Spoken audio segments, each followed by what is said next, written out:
안녕하세요. 오늘도 사연살롱을 찾아주셔서 감사합니다. 저는 서울에서 옷가게를 운영하고 있는 30대 초반 여성입니다. 남편과는 3년 차가 되던 해에 헤어졌고요. 다행이라고 말을 해야 하나, 아이는 없었어요. 둘 다 사는 게 바쁘고 어느 정도 안정이 된 후에 아이를 갖자고 합의를 했는데 그 전에 헤어지게 된 거였죠. 물론 아이가 있다고 해서 제 마음이 바뀌지는 않았을 것 같은데 아이가 있으면 지금처럼 완전히 남남으로 연을 끊고 살 수는 없었을 테니 그동안 아이를 갖지 않은 건 정말 다행이라고 생각해요. 그에 반면 남편과 시댁가족들은 어쩌면 그런 작은 연줄조차 없다는 게 아깝고 아쉬울 수도 있을 거라고 생각하는데요. 그 점이 제가 두고두고 기분 좋은 이유예요. 사람이 원래 힘들 때 도와주고 잘 될 때 나누는 건데 이 인간들은 거꾸로인 사람들이었거든요. 제가 힘들 때는 연관짓지 말라고 하고 차갑게 외면하더니 제가 잘 되고 난 후에는 가족끼리 돕고 살아야 한다고 숟가락 젓가락 다 얹으려 하는데 이런 사람들과 더 살아봤자 제 등골만 달아 없어질 것이 뻔했죠. 그래서 과감하게 이혼이란 선택을 하게 되었는데 지금부터 그 이야기를 여러분들에게 들려드릴까 합니다. 그리고 미리 고백하자면 저는 어릴 때도 공부랑은 별로 친하지 않았고 글쓰기는커녕 책도 잘 안 읽은 사람인데요.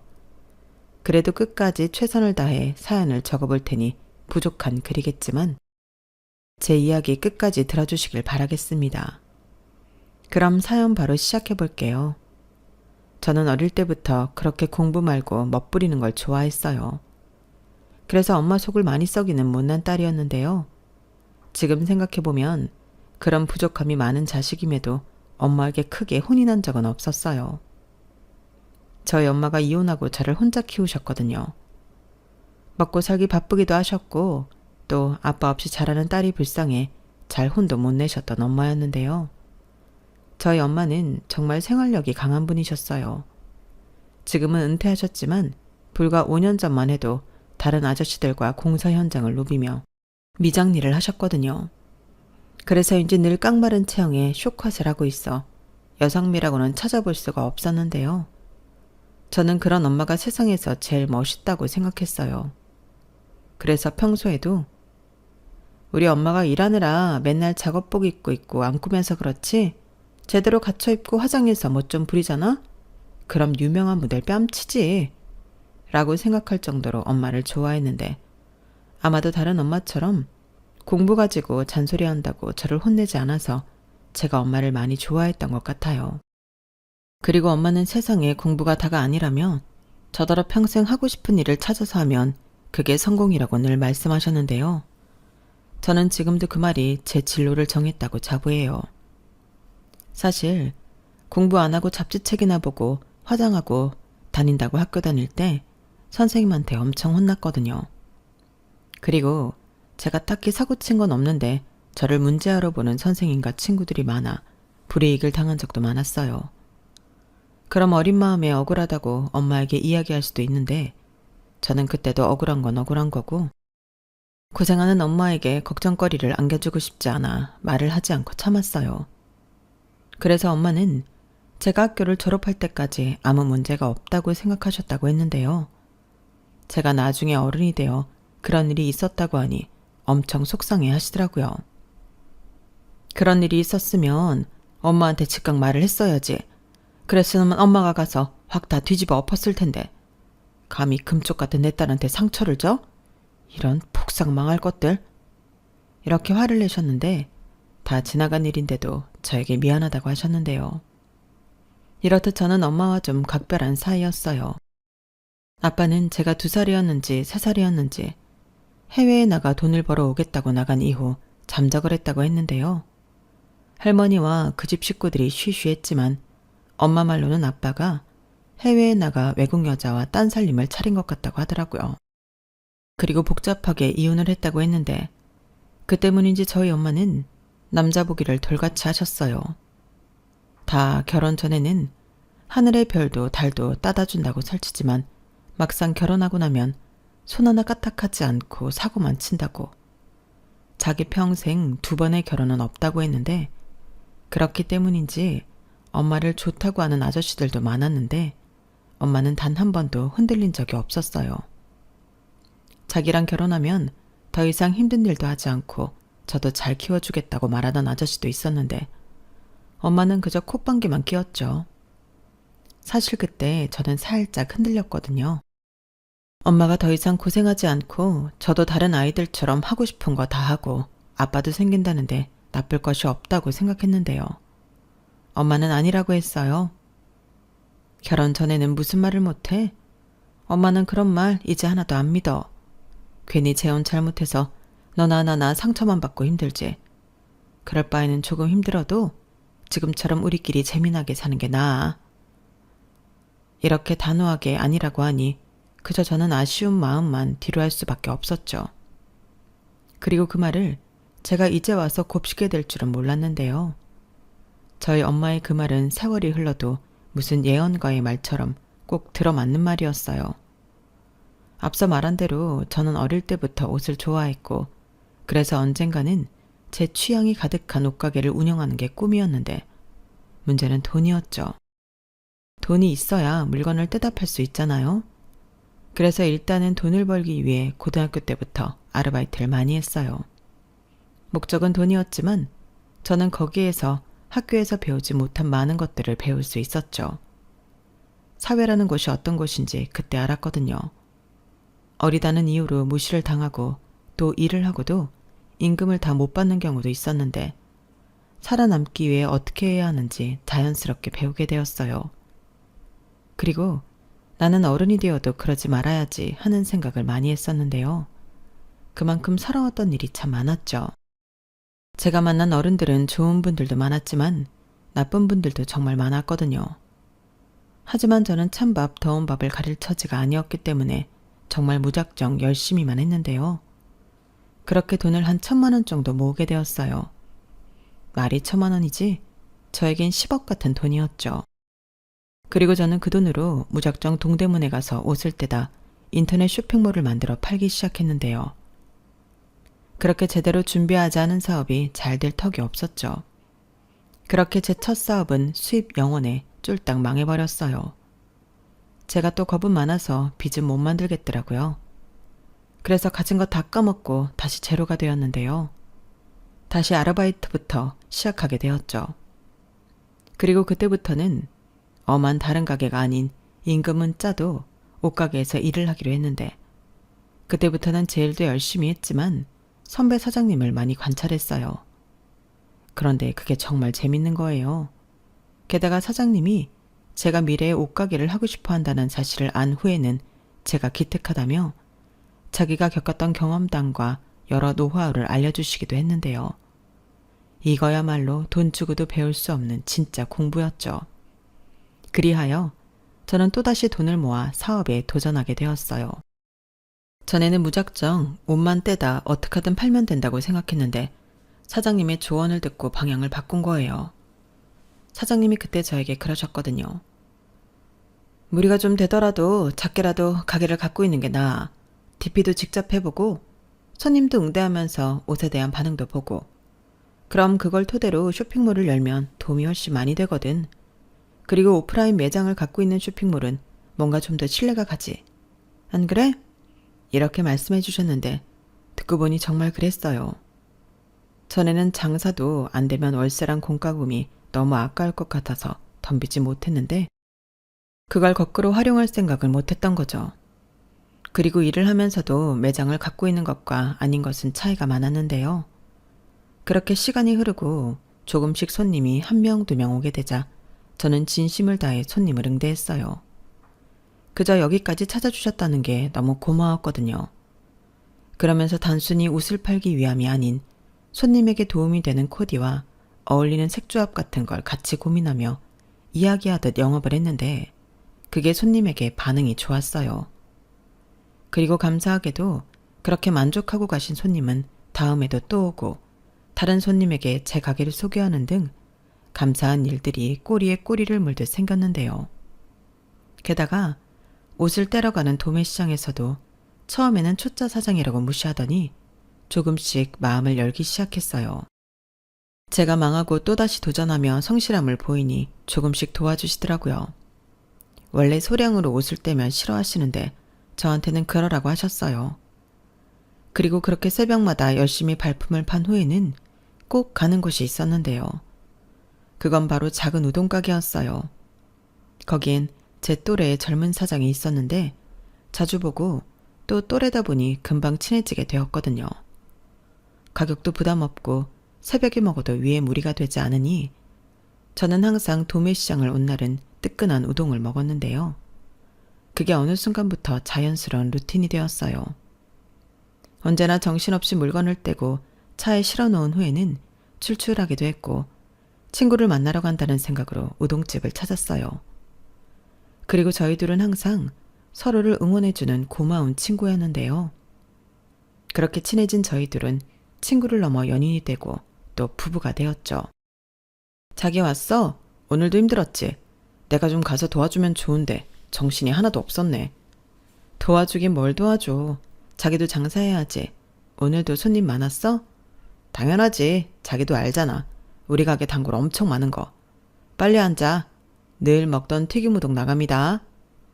야, 우리 자기 튀김우동이다.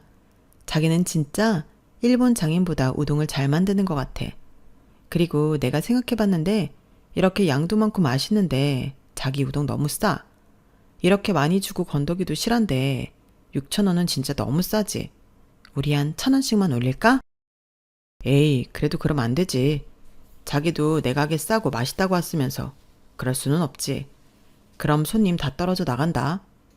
나는 지금이 좋아. 자기처럼 열심히 일하는 친구들한테 내가 만든 우동이 얼마나 위안이 되겠어? 역시 우리 여보는 착한 사장님이야. 진짜 내가 뭐 거들어줄 거 없어? 없다니까요. 자기는 거기 앉아서 우동이나 맛있게 드세요.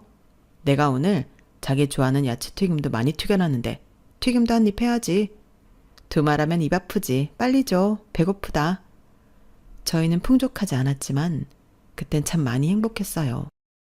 비록 신혼집은 구옥에 좁아 터진 원룸이었지만 그 작은 곳이 저희 두 사람의 천국이었죠. 그리고 서로 돈이 너무 소중하고 궁했기 때문에 저희는 양가 모여 인사만 하고 결혼식도 생략한 채 혼인신고 후 그냥 함께 살기로 했는데요. 그 일도 설명을 하자면 길어요. 사실 처음엔 결혼식 정도는 정식으로 하려고 했었거든요. 그런데 막상 결혼식 견적을 받아보니 돈이 정말 장난이 아니었죠. 아니 그 결혼식 반나절을 하기 위해 까먹는 돈 액수가 어마무시했는데 그 금액을 눈으로 확인하니 저도 남편도 한순간에 결혼식을 하고 싶은 마음이 사라지더라고요. 그런데 시부모님은 안 그래도 인생에 한 번인 결혼인데 어떻게 식을 안 올릴 수 있냐며 말도 안 된다고 하셨는데요. 당신들이 그동안 낸 축의금 회수를 위해서라도 결혼식은 꼭 해야 한다고 성화를 부리셨죠. 하지만 아무리 부모님의 성화라고 해도 저희는 그럴 수가 없었는데 그러기엔 저희가 너무 돈이 궁했어요. 솔직히 그 돈이면 저도 남편도 사업 자금으로 쓰고 싶었거든요. 그래서 죄송하지만 시부모님의 뜻을 거역하고 결혼식을 미뤘는데요. 시부모님에게는 형편이 나아지면 그때 결혼식을 올리겠다고 말씀드리고 무작정 신혼 살림부터 차렸어요. 당시 저도 남편도 혼자 살고 있어서 살림을 합치는 게 공과금과 생활비를 줄일 수 있을 것 같았거든요. 그리고 결론적으로는 시부모님이 원했던 결혼식은 올리지 못했는데 혼인신고도 하지 않았다면 더할 나위 없이 좋았을 테지만 그러지 못한 것이 아쉬울 뿐입니다. 그래도 신혼 초 저희 두 사람은 많이 행복했어요. 하지만 믿었던 사랑도 돈 앞에서는 와장창 무너졌는데 제가 결혼을 하고 1년 정도 지났을 때 고비가 한번 왔었거든요. 사업이라는 게 크던 작던 늘 잘 될 수는 없으니까 위기가 오기 마련이잖아요. 그리고 그 위기가 저에겐 전화위복이 되었는데 그때는 그럴 줄 모르고 마냥 힘들기만 했었죠. 당시 저는 장사가 잘 되어 인터넷 쇼핑몰을 오픈했어요. 그리고 오프라인의 반응을 토대로 상품을 개발하기 시작했는데 제 손으로 디자인을 하게 되었죠. 그렇게 개발한 첫 상품이 핏이 예쁘고 고무밴드 청바지였는데요. 싸구려 한 찰만 입는 게 아니라 저는 조금 값이 나가더라도 오래오래 입을 수 있는 그런 청바지를 만들고 싶었어요. 오히려 오래 입으면 더 예쁜 청바지가 있잖아요. 그래서 제가 만든 청바지도 그렇게 되길 바라며 오랜 시간 시행착오를 겪고 만든 상품이었는데요. 제 바람이 듬뿍 담겨 있어 그런지 금방 효도 상품이 되었어요. 정말이지 없어서 못 판다는 말이 제 현실이었는데 힘들어도 힘든 줄 모르고 일을 했죠. 그때 상품평을 저는 아직도 잊지 못하거든요. 체형도 보정되고 핏이 너무 예쁘다고.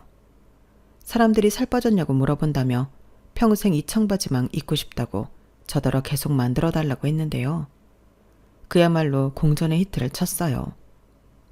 그리고 계속되는 리콜 요청에 저는 투자를 좀 해서 대량으로 생산을 하게 되었는데요. 제가 만든 상품이 잘 팔리니 그때는 기분이 정말 날아갈 것만 같았어요. 하지만 그런 신나는 기분도 잠시, 곧이어 저는 천국에서 지옥으로 뚝 떨어지고 말았는데요. 제가 확인했을 때는 물빠짐이 거의 없다시피 했던 청바지는 물빠짐이 너무 심하다는 컴플레인이 들어오기 시작했어요. 하나 둘 정도 들어왔을 때는 불량이 있었나 보다 하고 환불이나 교환 처리를 해드렸는데 이게 하나 둘에서 끝나지 않았죠. 그리고 나중엔 제가 판매한 만큼 환불 요청이 들어왔는데 오프라인으로 똑같은 청바지를 사간 손님의 물건을 보니 이건 제가 받은 샘플과 분명 다르다는 걸 알게 되었죠. 그땐 상품이 많이 판매가 된 만큼 그 손해도 어마어마했는데요. 그것들을 회수해도 다시 팔 수 없으니 순전히 리스크가 되게 되었죠. 그리고 원인 파악을 해보니 공장에서 공정 하나가 빠져 물빠짐의 원인이 되었다는 사실을 알게 되었는데 원래대로라면 공장에 책임을 묻고 손해배상을 청구하는 게 맞겠지만 제가 계약한 공장은 아주 영세한 곳이라 난감했어요. 제가 손해배상을 청구하면 공장 운영에 휘청할 수 있는 그런 곳이었어요. 게다가 저희 엄마 또래의 사장님이 아주 죽겠다는 얼굴로 봐달라고 사정사정을 하는데 모질게 거절하기가 힘들었어요. 제가 당시 사장님이 좋지 못한 사정을 다 알고 있었거든요. 그렇기 때문에 차마 봐달라고 하시는 그 말을 거절하기가 마음이 영 불편했는데요. 그러자 남편이 사업하는데 그런 사사로운 감정에 휘둘리면 안 된다고 손해배상 청구하면서 제가 곤란을 겪은 만큼 돈을 더 받아야 한다고 조언을 하더군요. 저도 당연히 그러고 싶었죠. 하지만 저는 차마 그럴 수 없었고 제 마음이 약해진 데는 이유라면 이유가 있었는데 그건 바로 제가 처음 공장들을 전전하며 계약을 하려고 했을 때 유일하게 제 손을 잡아주신 사장님이 그 사장님이셨어요. 제가 처음 공장의 상품을 의뢰했을 때 수량 문제 때문에 외면을 많이 당했거든요. 그리고 제 상품은 그냥 끼워넣기 식으로 하시려고 했는데 당연히 싫었어요. 공짜로 해달라는 것도 아니고 돈 줄 거 다 주는데 수량이 적다는 이유로 그렇게 하기 싫잖아요. 그리고 그때 유일하게 제가 제시한 조건으로 계약에 응해준 것이 그 공장이었는데요. 일을 하면서 사장님과도 껍데기와 소주잔을 기울이며 꽤 친분이 생겼어요. 그렇다 보니 남편은 사사로운 감정에 휘둘리지 말라고 했어도 저는 그럴 수 없었는데요. 그래서 제가 손해를 전부 떠안기로 결정했죠. 그러면서 빚도 3천만 원 넘게 생겼는데 남편에게 SOS를 쳤어요. 자기야, 정말 미안한데 나 돈 좀 빌려주면 안 돼? 내가 이자 쳐서 꼭 갚을게. 어? 나 이번 일로 진짜 망하게 생겼어. 이렇게 울상을 짓고 얘기했는데요. 조금 과장되게 얘기한 부분도 있었죠. 그리고 다른 사람도 아니고 남편인데 저는 당연히 이자는 됐고 갚기만 하라며 돈을 빌려줄 줄 알았는데요. 남편의 반응은 싸늘했어요. 남이어도 그렇게 말할 것 같지는 않았는데 굉장히 냉정하게 거절하더라고요. 자기야, 나는 우리가 아무리 부부라도 돈 문제로는 얽히지 않았으면 좋겠어. 자기 리스크인데 왜 나한테 그래? 내가 그랬잖아. 사사로운 감정에 휘둘리지 말라고. 자기는 손해보지 않을 수 있는 방법이 있는데 구태여 손해를 보는 거야. 근데 왜 내가 거기에 돈까지 못해? 가족이 그러면 다 죽어. 라고 하는데 그 소리를 듣고 있으니 제 말문이 턱 하고 막혔어요. 그래, 자기 입장에서는 그렇게 생각할 수 있지. 근데 그 사장님이 사정이 좀 안 좋아. 사모님도 많이 편찮으시고 직원들 월급도 겨우겨우 맞춰주고 있어. 그런데 거기에 대고 어떻게 나 살자고 그래. 그래서 남들 사정 다 봐주고 자기가 그 손해를 다 떠안아? 그건 아니지. 자기는 지금 보니까 사업하면 안 되겠다. 자기가 무슨 자선사업가야? 자기는 이익을 추구하는 상인이야. 돈 앞에서 사정이 뭐가 필요해? 그래, 맞아. 하지만 내가 당장 손해배상을 청구해도 그 사장님은 그걸 보상해 줄 수 있는 능력이 없어. 어차피 달라질 상황도 아닌데. 그리고 사장님이 두고두고 이번 일 보상하신다고 약속도 했고. 자기는 그 약속을 믿어? 그냥 하는 말이지. 위기 모면하려고. 그리고 그 사장이 돈 없는 걸 자기가 왜 걱정해? 어디 가서 빌리든 대출을 받든 그 사장이 알아서 할 일이지. 아무튼 나는 자기한테 빌려줄 돈은 없으니까 앞으로도 우리 서로 돈 얘기는 하지 말자. 내가 언제 자기한테 돈 얘기하는 거 봤어? 우리 각자 사업은 각자 알아서 하자. 남편은 저한테 장사할 그릇이 아니라는 듯 돈도 빌려주지 않을 거면서 일장 연설을 늘어놓았어요. 그리고 그땐 정말이지 나 또 망하는구나 이런 생각을 했었는데요. 하는 수 없이 친정엄마에게 사정을 이야기하고 돈을 빌리게 되었죠. 그리고 그 돈도 갚아야 하고 이번 일로 고객들도 떨어져 나갔으니 가게를 빼야 하나 하루하루 골머리가 아팠는데 그때 시어머니에게 연락이 왔어요. 남편에게 대강의 이야기를 들었다며 말을 시작하셨는데 저는 혹시라도 시어머니가 제 마음 상했을까 걱정돼서 전화를 하셨나 했거든요.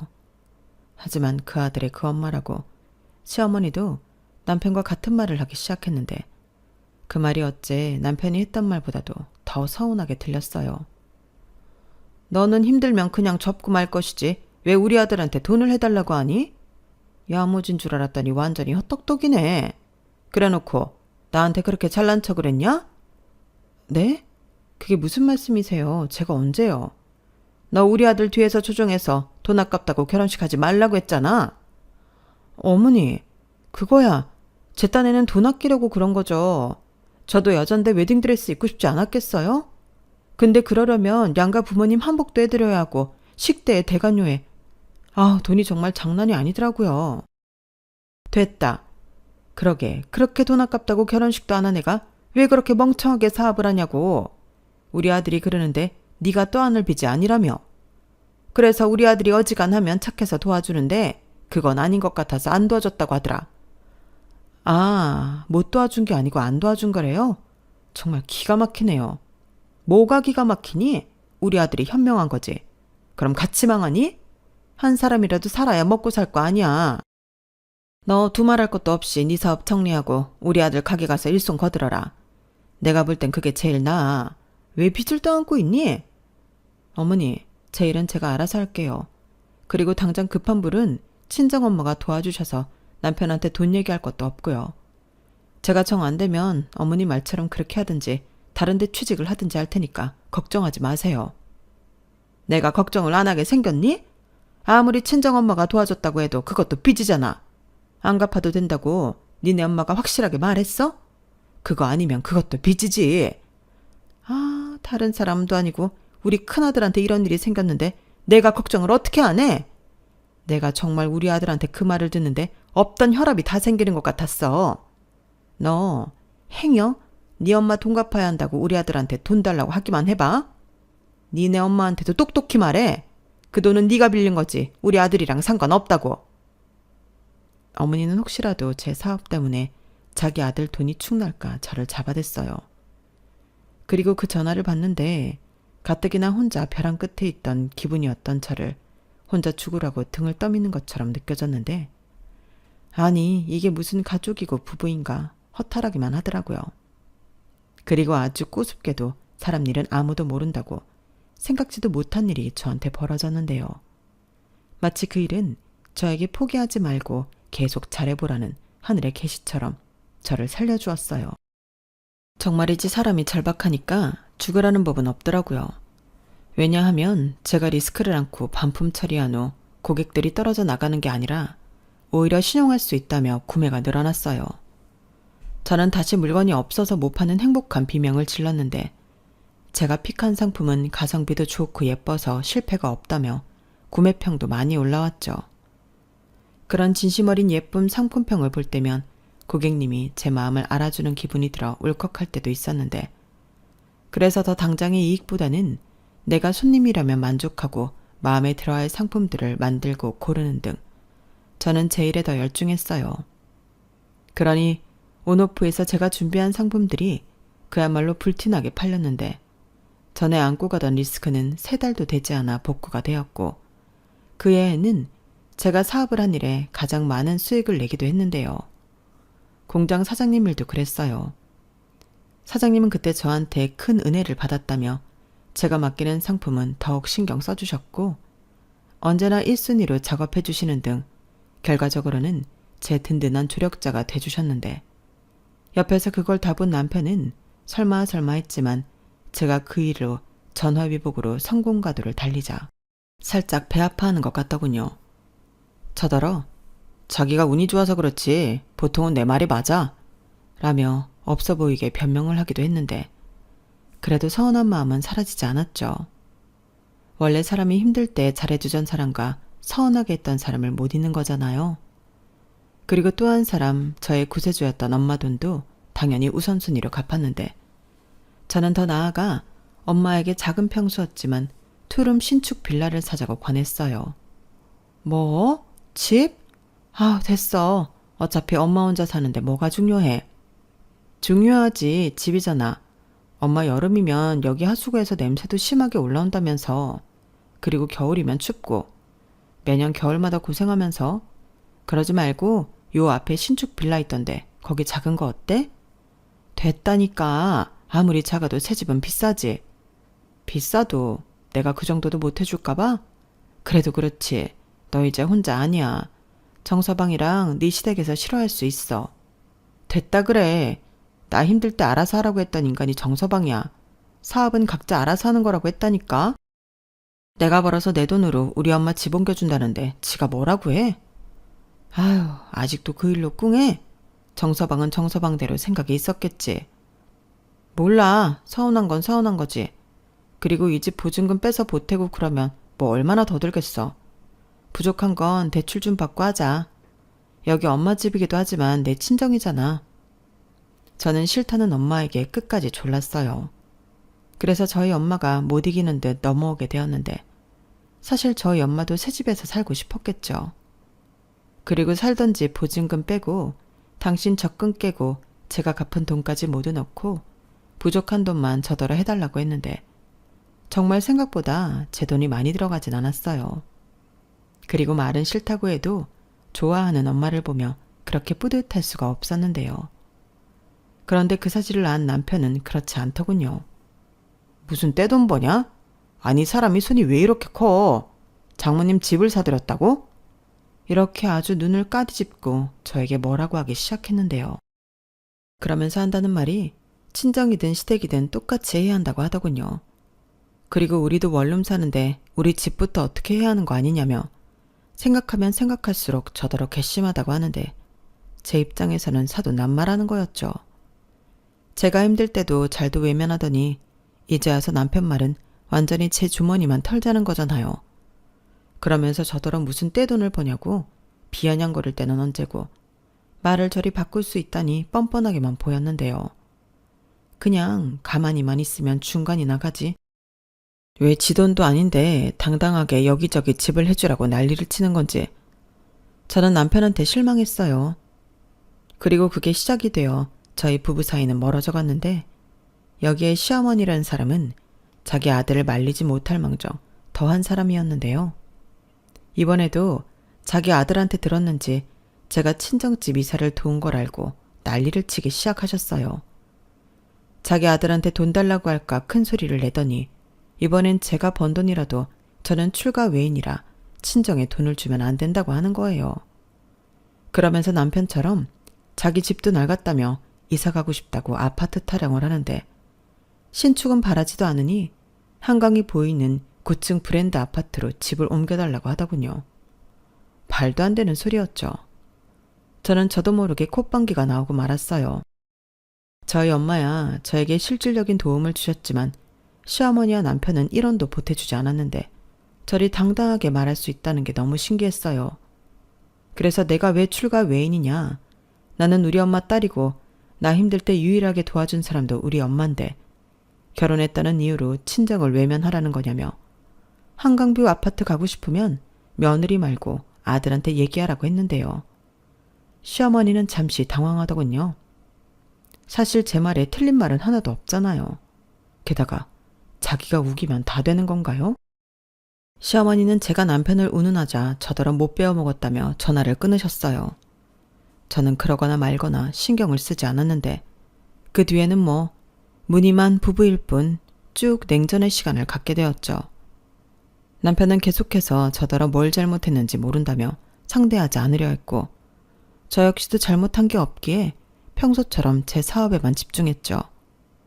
그리고 물 들어올 때 노젓는다고 상승세에 접어들어 이것저것 시도한 상품들까지도 반응이 좋았는데요.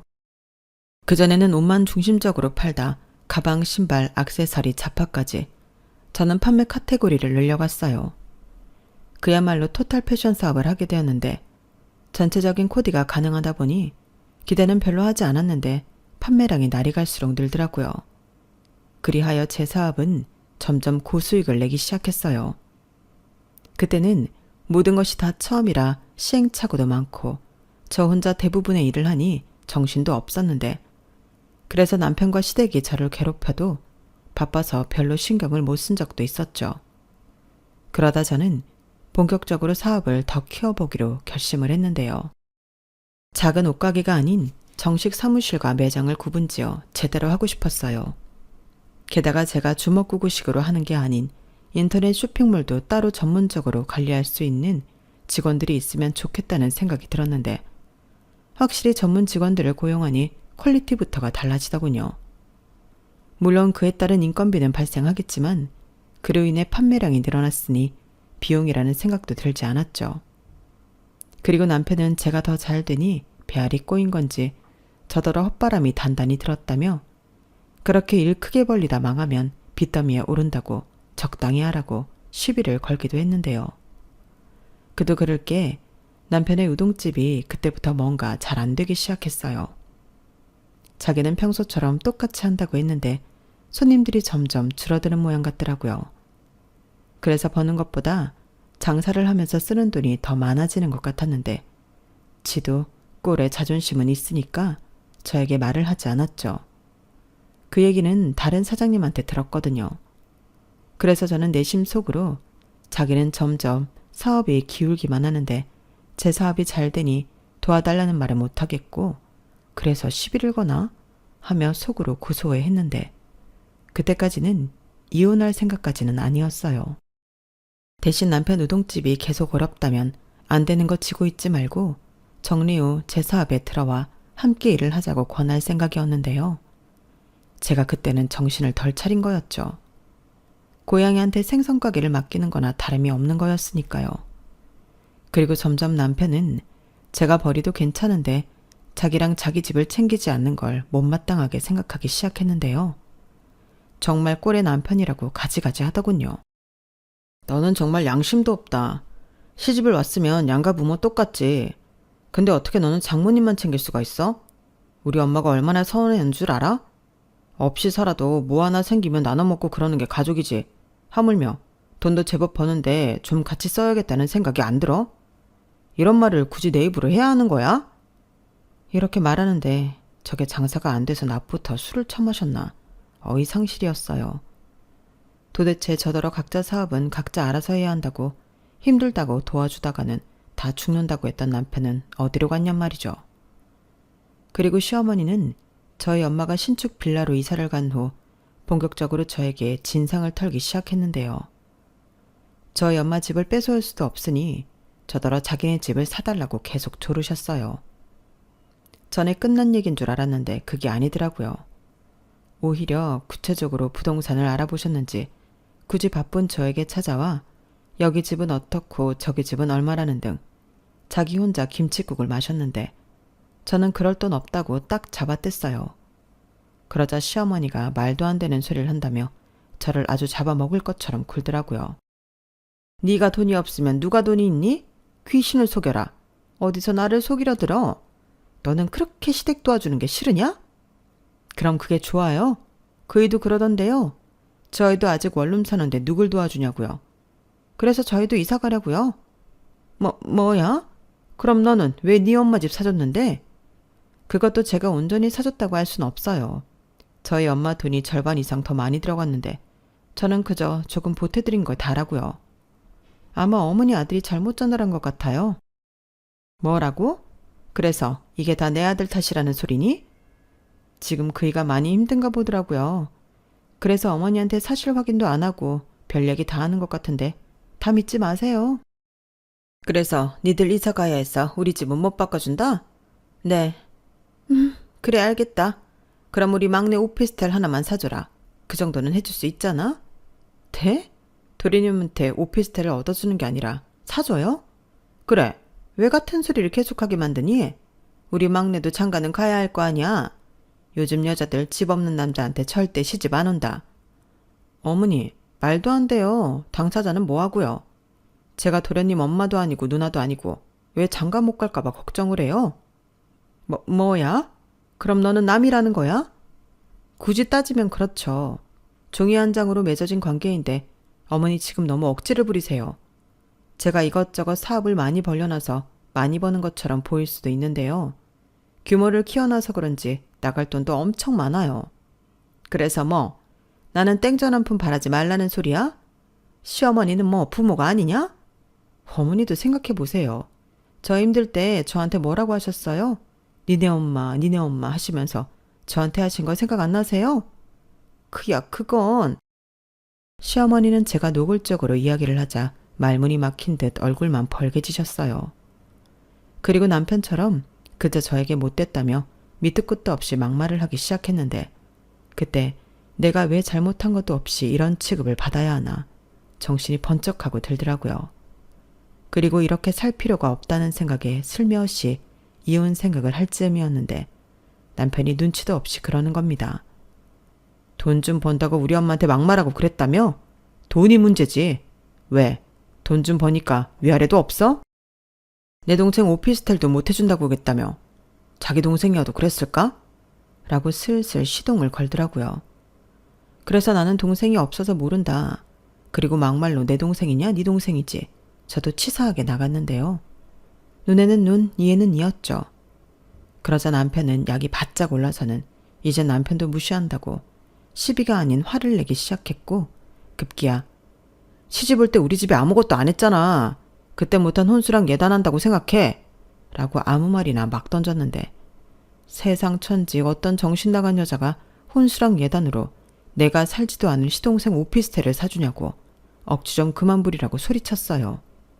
그러자 지도 저한테 밀리기는 싫었는지 그럼 다 때려치우고 자기랑 동생이 같이 타고 다니게 외제차 하나만 사주라고 하는데 저런 놈이 뭐가 좋다고 여태 안 버리고 데리고 사나. 한시도 남편이랑 같이 있고 싶지 않더라고요. 그래서 그날 이후 저는 대충 짐을 싸서 친정으로 갔어요. 엄마한테도 저런 놈이랑 더는 못 살겠고 며느리를 호구로 하는 저런 집구석 며느리는 그만하고 싶다고 했는데 저희 엄마도 제 말을 듣고 엄청 화가 나셨죠. 그래서 저한테 말도 하지 않고 남편에게 전화해서 한 소리 하신 모양이었는데요. 남편은 저더러 치사하다며 부부 사이에 일어난 일을 잃으냐고 따지더군요. 완전 내로남불이 따로 없었죠. 자기 하나부터 10까지 심지어 사실이 아닌 것도 자기 엄마한테 쪼르르 일러바쳐 저를 곤란하게 했으면서 장모한테 혼 좀 났다고 저한테 따지다니 그때 저도 뚜껑이 제대로 열렸어요. 너는 되고 나는 안 되는 거냐고. 왜 자기 자신이 구린 건 모르냐고 따졌는데 자기가 어디가 구리냐고 혼자 소리를 지르고 지랄 발광을 했어요. 그걸 전화로만 듣고 있는데 솔직히 무섭더라고요. 저런 인간이랑 살면 제가 위험할 것 같다는 생각이 들었는데 일단 남편이 열폭하는 걸 녹음해뒀어요. 저런 남자랑은 무서워서 못 산다고 이혼할 때 사유로 이야기할 생각이었죠. 그리고 어차피 이혼할 생각이었으므로 더 못할 말도 없었는데요. 저는 남편에게 바로 이야기했어요. 내가 남 좋은 일 하려고 죽을 똥살똥 잠도 못하면서 일한 거야? 그렇게 살면 안 부끄럽니? 입장 바꿔 생각해봐. 자기는 그럴 수 있어? 자기 우동집 잘 된다고 내가 우리 엄마 집 사주고 차 사주라고 하면 그러겠냐고. 그리고 내가 이건 치사해서 말 안 하려고 했는데 장사 안 된다고 나한테 제대로 된 생활비 한 번 준 적 없지. 정말 양심 없다.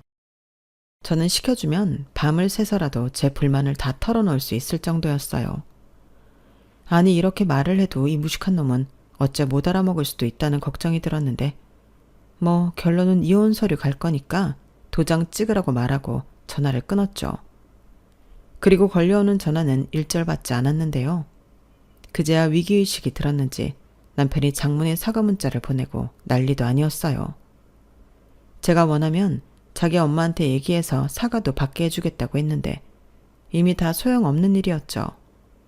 사과를 받는다고 제 마음이 달라지지 않을 것 같았거든요. 다만 인간이 저렇게까지 뻔뻔하고 이기적일 수도 있구나.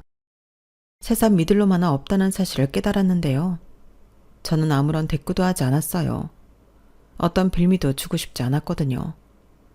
그리고 이혼 서류를 보내놓고 저는 또 열심히 제 사업에 집중했고 한 달 가까이 이혼 서류가 돌아오지 않아 저는 염두했던 대로 변호사 사무실을 찾아가 이혼 소송을 준비했는데요. 사무장님이 곧장 이혼 소장을 남편에게 보내겠다고 하시더군요. 그러자 득달같이 시어머니가 제 사무실로 오셨어요. 어째나 급하게 오셨는지 복장이 말이 아니었는데 그때는 보는 눈도 많은데 이혼만은 말아달라고 사정사정을 하시더라고요. 다시는 그런 일 없을 거고 제 돈은 준다고 해도 안 받는다나 어쩐다나 마음에도 없는 소리를 잘도 하셨는데 저는 됐다고 영업방해로 경찰에 신고하기 전에 가시라고 했죠. 그리고 결국 시어머니가 저희 사무실 바닥에 대자로 누워버리셨는데 저는 그 모습을 사진으로 찍었고 곧장 경찰에 신고를 했어요. 그러자 시어머니가 당황했는지 자리에서 벌떡 일어나셨는데 경찰이 생각보다 빨리 도착했더라고요. 그렇게 시어머니는 경찰들 손에 붙잡혀 나가셨어요. 저는 혹시라도 다음에는 남편이 와서 난동을 부릴까 직원들에게 미안하다고 오늘은 일찍 퇴근하라고 했는데 다행이라고 해야 하나? 남편은 나타나지 않았어요. 그렇게 저는 남편과 이혼 소송이 시작되었고 돈이 없어서인지 아니면 질 것이 뻔해 변호를 해주겠다는 사무실을 못 찾았는지 소송은 아주 싱겁게 끝이 났죠. 어차피 저희 두 사람은 혼인 기간이 그다지 길지 않았으니까요. 게다가 둘이 살림을 합쳤을 때도 둘 다 가진 것도 없어서 니꺼 내꺼 주장할 것도 없었는데 남편은 제가 번 돈으로 호의호식하고 싶었겠지만 그건 법으로도 어찌해 볼 수 없는 일이었어요. 그렇게 저는 빈대 같은 남편과 깨끗하게 헤어졌고 남편은 들리는 소문에 가게 보증금도 다 까먹어서 길거리 장사를 한다고 했는데요. 그것도 얼마나 갈지 모르겠다고 주변에서는 혀를 찼어요. 솔직히 가격도 그렇고 맛도 없는 건 아니라서 성실하게만 하면 혼자 먹고 살 정도는 될 거라고 생각했는데 이젠 저도 알 바가 아니죠. 잘 먹고 잘 살든 못 먹고 못 살든 제 인생에서 그놈이 빠졌다는 것이 그저 신날 뿐입니다. 아주 알턴니가 시원하게 빠진 기분이 들더라고요. 그리고 지금 기분 같아서는 일만 열심히 하고 싶은 마음인데요. 또다시 위기가 찾아와도 멋지게 제 힘으로 극복할 수 있는 CEO가 되고 싶어요. 그렇게 열심히 살다 보면 그런 저와 꼭 맞는 누군가도 만날 수 있지 않을까 그런 생각도 해보는데 앞으로 펼쳐질 제 인생을 더욱 멋지게 살아보고 싶습니다. 저는 현재 오피스텔에서 혼자 지내고 있어요. 엄마가 저를 보면 걱정이 너무 많아서 그냥 혼자 있는 게 서로 낫겠다는 생각이 들어 독립을 하게 됐는데요. 대신 주말에는 엄마와 찜질방도 가고 1박 2일 여행도 다니고 어릴 때 못해본 추억 만들기를 하고 있어요. 솔직히 이렇게 사는 것도 나쁘지 않더라고요. 무엇보다 가끔 듣는 엄마의 잔소리는 꽤 들어줄 만한데 그 잔소리를 들으며 언젠가는 저도 그런 엄마의 걱정이 무색할 만큼 잘 사는 딸이 되면 좋겠다는 바람을 가져봅니다. 이상 여러분들에게 들려드리고 싶었던 제 이혼 사연은 여기까지예요. 제 사연 어떻게 들으셨나요? 부디 제 전남편과 전 시어머니 같은 사람의 곁에 없길 바라며 지금까지 제 사연 들어주셔서 대단히 감사합니다. 안녕히 계세요. 건강하시고요. 여러분, 사연 댓글에 응원과 현명한 조언 부탁드려요. 좋아요와 구독은 저에게 큰 힘이 됩니다. 오늘도 좋은 일 가득하세요.